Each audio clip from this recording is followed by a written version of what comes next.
Eh bien, bonjour à tous, merci d'être de plus en plus nombreux sur ma chaîne Cap Capture, ça fait plaisir.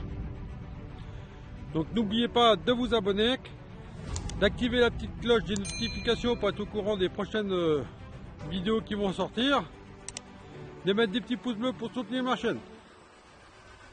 Faut-il une tête de ligne, oui ou non? Et de quelle matière prendre pour faire cette tête de ligne? Eh bien écoutez, je vais tâcher de vous éclairer dans ce tuto.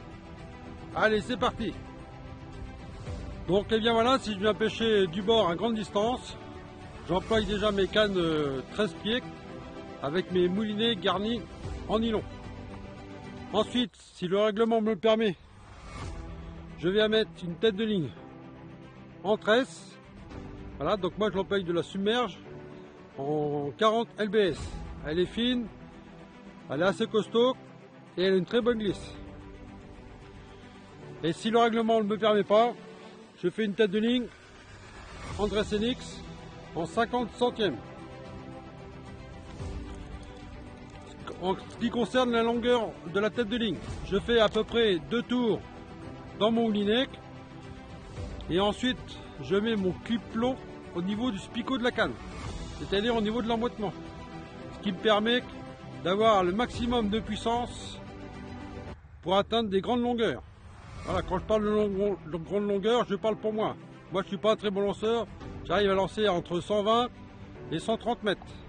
Bon, on va dire c'est déjà pas mal. Eh bien, voilà, la première partie est finie. Donc, je vais attaquer la deuxième partie. Donc, quand je pêche en rivière ou en grand lac, là, je laisse tomber mes cannes 13 pieds. Je prends mes petites cannes 10 pieds en mode baroudeur. Et avec mes moulinets garnis en tresse. Alors tout d'abord, pourquoi ils sont garnis en tresse? Pour plusieurs raisons. Déjà quand je pêche en lac à grande distance, et quand il y a une touche, il faut que ça soit en direct. Voilà, il n'y a pas d'élasticité comme sur le nylon. Ensuite par chez nous, on a beaucoup d'herbiers, donc ça permet avec la tresse de couper les herbes. Voilà, ça m'arrive de pêcher sans tête de ligne par chez nous, simplement avec un lit de corps. Voilà. Car quand vous avez une tête de ligne, peu importe la longueur, mais vous avez obligatoirement un nœud de raccordement. Et au niveau du nœud, vous avez un amas d'herbes qui se mettent. Alors le temps que vous défaites tout ça, c'est la misère. Le poisson, souvent une fois, c'est des crochets. Donc j'emploie quand même des têtes de ligne pareil en Dress NX.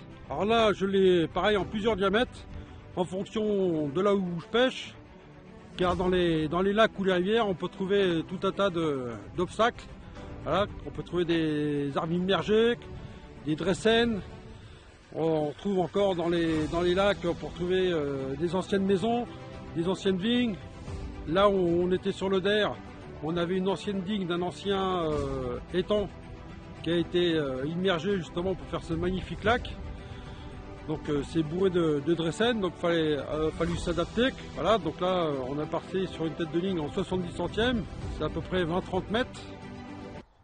Et des fois même ça ne suffit pas, il faut mettre en plus des flotteurs qui vont venir surélever votre tête de ligne, justement pour éviter au démarrage que le poisson coupe directement votre tête de ligne. Donc voilà, j'espère que cette petite vidéo sur les têtes de ligne vous a plu. N'oubliez pas de laisser un petit commentaire, de mettre un petit pouce bleu. Et je vous dis ciao les amis, à bientôt au bord de l'eau.